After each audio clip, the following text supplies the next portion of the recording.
आतंकी हरदीप सिंह निज्जर की हत्या के मामले में कनाडा पुलिस को बड़ा झटका लगा है। ये बड़ी खबर आप तक पहुंचा दे।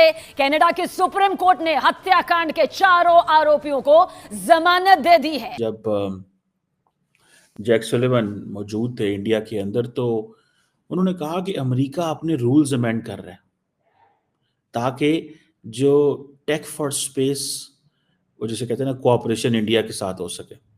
दुनिया के अमीर तरीन शख्स और एक्स के मालिक एलॉन मस्क ने, बड़ी खबर एलॉन मस्क से जुड़ी हुई है। एलॉन मस्क ने जस्टिन ट्रूडो का मजाक उड़ाया है। सोशल मीडिया अकाउंट एक्स पर ट्रूडो को लड़की लिखकर संबोधित किया है। तो पाकिस्तान तो बहुत पीछे रह गया इस सारी गेम के अंदर। लोगों ने जो भारत की चढ़ती हुई इकॉनमी से कुछ उन्हें तकलीफ थी, जेलसी थी, उसका टूल बने और इन्होंने भारत के जो इन्होंने वहां से डिप्लोमेट निकाले, मुसलसल खालिस्तान की मूवमेंट को सपोर्ट करते रहे। तो पहले खबर आई निखिल गुप्ता जी के रिहा होने की, फिर खबर आती है ट्रूडो की सरकार जो है वो लंगड़ी होके गिर गई।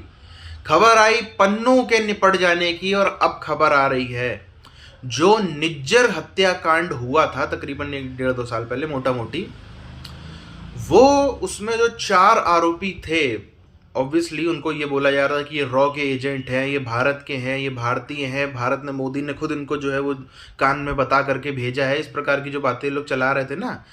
अब उनको कनाडा ने रिहा कर दिया है, बाइज्जत बरी कर दिया है। अब जो है ना, मैं करंट आपको सिचुएशन बताऊं तो ये जितना खालिस्तानी तबका है, इनका हेडक्वार्टर था कनाडा, इनकी जो डिविजनल ब्रांचेस होती वो थी ऑस्ट्रेलिया, वो थी यूके, वो थी अमेरिका, बाकी इन सब में थी। इनका हेडक्वार्टर हिल गया आज इनका हेडक्वार्टर में जो है वो समस्या आ गई है, तकलीफ आ गई, समझ में नहीं आ रहा जाए तो जाए कहां। इन्होंने भी इसी तरह का, क्योंकि लेफ्टिस्ट सोशलिस्ट माइंडसेट के थे, माइनॉरिटीज को, कलर को एज ए मेरिट बना दिया जाता है, जिसके मैं हक में नहीं हूं। अमेरिका में अगर आप if you are not black और if you are not gay lesbian, आप किसी जगह मूव अप नहीं हो सकते। इनका जो एक चैप्टर क्लोज होने वाला है, दूसरा चैप्टर यहाँ पे भी क्लोज हो रहा है इसका। बाइडेन साहब का लेगेसी में देने के लिए कुछ भी नहीं है। लेगेसी में लेम डक कहा जाता है, एक लफ्ज ट्रेडिशनल पॉलिटिक्स में इस्तेमाल होता है कि जब प्रेसिडेंट के बहुत थोड़े दिन रह चुके होते हैं तो उसके अहकामात जो है उसको नहीं इशू करने चाहिए, लेकिन वो मुसलसल कर रहे हैं। रैकेड लोगों को पार्डन किया, रैकेड लोगों को मौत की सजाएं उनकी टर्मिनेट, पोप के साथ गुजारना चाहते हैं क्योंकि खुद कैथोलिक रिलीजन से हैं, वापस आके 2 स्पीचें देना चाहते हैं। हालत उनकी ये है कि लिखेगा कोई, ये सिर्फ पढ़ेंगे उनको लिखेगा। इस तरह लेगेसी नहीं बनाई जा सकती। शायद इनको पता नहीं है कि एक टर्म जो होता है, एक टर्म जो प्रेसिडेंट आता है जो दूसरी टर्म नहीं जी सकता। इनके साथ ज्यादती ये हुई कि पहले इन्होंने खुद इलेक्शन से विड्रॉ किया सेहत की बेस पे, जिसने एक क्वेश्चन ये राइज किया कि अगर इलेक्शन लड़ने की सलाहियत नहीं रखते तो।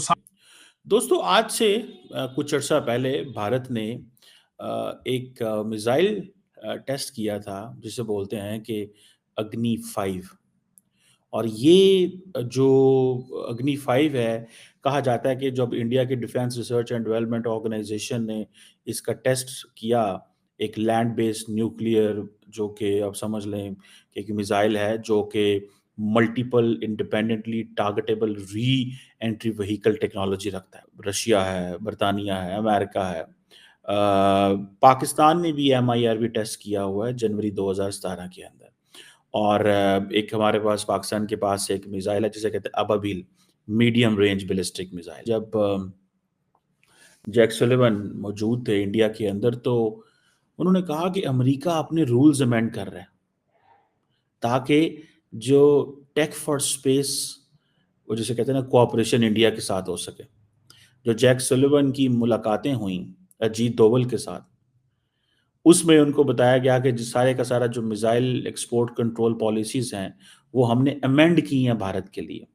तो पाकिस्तान तो बहुत पीछे रह गया इस सारी गेम के अंदर। यानी कि जिनके बारे में कहा जा रहा है, कंफर्म नहीं है लेकिन कहा जा रहा है कि बहुत ज्यादा चांसेस ये हैं कि जी ये इंडियन ओरिजिन की जो लेडी हैं, ये इनके बारे में कहा जा रहा है कि शायद ये जो है ज्वाइन करेंगी। इनका नाम भी मैं आपको बता देती हूँ, बस 1 मिनट। जी, तो इनके बारे में कहा जा रहा है कि ये आएंगी, शायद कंफर्म नहीं है लेकिन कहा ये जा रहा है बहुत ज्यादा चांसेस है इनके। अनीता आनंद इनका नाम है, एज इनकी 58 है। साथ साथ ये कहा जा रहा है कि ये इससे पहले भी मिनिस्टर रह चुकी हैं और हमारे लोग रहते हैं वो एक बार फिर भंगड़े डालेंगे और कहेंगे देखिए जी, पहले इंग्लैंड में हमारे इंडियन ओरिजिन के जो थे ऋषि सोनक, वो प्राइम मिनिस्टर बने और अब कनाडा में भी। तो जी देखते हैं कि ये आती हैं या नहीं आती है, लेकिन बहरहाल इनका नाम जो है बहुत प्रोमिनेंट तरीके से आगे लाया जा रहा है। 190 माइल थी, ठीक है जी। अब जो उस वक्त ये था कि जी सारी की सारी जो चाइनीज लैंड मास है उसको ये कवर नहीं करता, ठीक है जी। उसके बाद फिर हमने देखा है इंडिया जो है वो मुसलसल कॉन्टीन्यूसली इस पे काम कर रहा है। सो अग्नि 5 जो है वो एक ऐसी जिसे कहते हैं ना एक ऐसा एडवांटेज है, स्ट्रेटेजिक एंड डिफेंस एडवांटेज था इंडिया को कि फिर अग्नि हमला नहीं कर सकते। पाकिस्तान को वो समझ रहे हैं कि हमारे इंटरेस्ट पे हमला कर सकते हैं। सो ये जो मिसाइल के हवाले से, मिसाइल प्रोग्राम के हवाले से जो जैक सुलेवान ने जो सारे का सारा हर चीज़ ही उनको दे दी है, ठीक है जी। अब देखें जो जिसे कहते हैं ना अग्नि 5 जो था विद एन MIRV टेक्नोलॉजी, और जिसे आप कह लें कि ये MIRV टेक्नोलॉजी जो है ये एक सिंगल मिसाइल है जिसके साथ मल्टीपल वॉर हेड जा सकते हैं जिनके अब क्वेश्चन ये है कि इंडिया ये तो ज़रूर कहता है कि ये सारी टेक्नोलॉजी ये सारा कुछ है, लेकिन क्या इंडिया को ये जो अलाउ किया गया है कि इंडियन वेपन जो हैं Agni 5 with an MIRV technology it can reach America and Canada, but Pakistan को वो कहते हैं कि नहीं, हमें तो MTCR में बैठने नहीं देते। फ्रैंकली स्पीकिंग हमें तो ट्रस्ट ही नहीं किया जाता। सो मुझे यही तो मैं कोशिश कर रहा था कि पाकिस्तानियों को कहीं ना कहीं लिंक करना चाहिए। देखें अमेरिका और यूरोप जो है वो पाकिस्तान की एक नेचुरल हमारी उनके साथ एक ताल्लुकात है, हमारी लीडरशिप के, हमारी ब्यूरोक्रेसी के, हमारी अवाम के, सिविल सोसाइटी के लोग जैसे तैसे वहां पहुंचे। सो हमें इन चीजों का फायदा उठाना चाहिए था कि हम उनके ज्यादा करीब हों। सो हमने इंडिया ने अगर जिसे वो कहते हैं ना कि अग्नि 5 बना के अग्नि 6 बना के सारा समझते हैं कि हमें इंडिया तक पहुंचना है। इंडिया तो अब सुनने में ये भी आता है कि जिसे वो कहते हैं ना कि कई दफा शायद मिसाइल जो नोटिफिकेशन एग्रीमेंट है उसकी भी रिस्पेक्ट नहीं करता, ठीक है जी। और प्रॉपरली उस तरह रिस्पेक्ट नहीं करता, ठीक है जी, जो रूल्स एंड रेगुलेशन तय है, ठीक है जी। फॉर एग्जांपल जो एडवांस नोटिफिकेशन इंडिया ने देना होता है वो 3 दिन का नोटिफिकेशन देना होता है। जो कम्युनिटी को इसको समझना चाहिए कि हमने बड़ी कोशिश की है यार, स्टेबिलिटी है दुनिया के अंदर। आज दुनिया एक तरफ हम एक्सपोज हो रहे हैं towards India's massive military might. यार आप इसको क्या समझते हैं जब Jack Sullivan and White House ये कहे कि भाई India US initiative on critical and emerging technology जो है वो इज देयर, हम ये हमारे क्वाड पार्टनर हैं, ये हमारे यार सज्जन बेली हैं। हम आर्टिफिशियल इंटेलिजेंस में काम करेंगे, हम क्वांटम कंप्यूटिंग में काम करेंगे, हम सेमीकंडक्टर में करेंगे, हम टेलीकम्युनिकेशन में करेंगे, डिफेंस स्पेस, अब तो MTCR हर चीज ही खोल दी उन्होंने। तो निज्जर हत्याकांड के मामले में जो 4 भारतीय मूल के लोग थे या जो भी उनको आप कह लो, जिनको बोला जा रहा था कि नहीं नहीं ये तो जो है वो बाकायदा इनको नर्चर करके भेजा है, ये तो रॉ के एजेंट है, अजीत डोवाल के बगल में बैठते, अजीब अजीब बातें जो चलाता रहा पाकिस्तानी मीडिया और एक कैनेडियन मीडिया, और इनके दो बड़े बड़े मंत्रियों ने बयान दिए भारत के खिलाफ, क्या नहीं दिए, ट्रूडो खुद भी उसमें शामिल था भारत के खिलाफ बोलने में। तो अब जो है इनका हेडक्वार्टर हिल चुका है, खालिस्तानियों का हेडक्वार्टर हिल चुका है। अच्छा एक चीज़ जो मैं बार बार कहता हूँ, 1000 बार मैं बोलूँगा इस बात को कि हाँ मेजॉरिटी ऑफ इंडियन सिख देशभक्त हैं, इसमें कोई गुरेज नहीं है, ये बिल्कुल सच बात है। मेजॉरिटी ऑफ इंडियन सिख, और बल्कि वो लोग गुस्सा करते हैं, चिढ़ते हैं खालिस्तानियों के नाम से।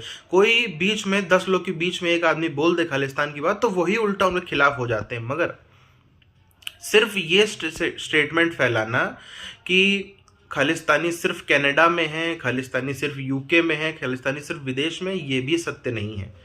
बार बार पंजाब से खबरें आती हैं जहां पर मंदिरों के ऊपर भी आजकल तो अटैक चालू हो गए हैं। उसको अब वो कौन करा रहा है मुझे नहीं पता, वो उसके पीछे खालिस्तानी है कि कौन है, बट वहां पर खालिस्तानी जिंदाबाद के नारे लगे। उसके पीछे हो सकता है आईएसआई के एजेंट हो जो पगड़ी बांध करके ये सब करते हो, बिल्कुल पूरे पूरे चांसेस के, या और भी कुछ भी हो सकता है। जो नए नए कन्वर्ट हो रहे हैं वो भी हो सकते हैं, बिल्कुल उसमें कोई शक नहीं है। मगर और भी बहुत सारी चीजें होती हैं, जैसे अगर आपको याद हो किसान आंदोलन के टाइम पर भाजपा के एक हिंदू विधायक के बीच चौराहे कपड़े फाड़ दिए गए थे, अगर आपको याद हो उस समय की बात है। कैमरे में मतलब बड़ा शर्मनाक था कि कोई एक निर्वाचित सदस्य जो जनता के वोट से जीत करके पहुंचा है, बीच सड़क 50 कैमरा चल रहे हैं, उसके सामने आपने उसको निर्वस्त्र कर दिया। आज भी वो एक बार गूगल मारिए, सारी खबर दिख जाएगी, अगर ना ही आपने उस समय मिस कर दी हो खबर को। तो क्या क्या नहीं हो रहा है उधर की साइड में। वहाँ पर अमृतपाल जीत जाता है, वहाँ पर जो है वो सिमरनजीत सिंह मान जो है वो कौन सी सीट थी, संगरूर वाली सीट जहाँ से भगवंत मान पहले जीतते थे, उस सीट से वो भी जीता व्यक्ति। खुल के ये लोग खालिस्तान की बातें करते हैं, क्या नहीं करते। तो ये सब चीज़ें चिंता का विषय है कि भारत के अंदर भी जो खालिस्तानी आंदोलन है वो पनप रहा है।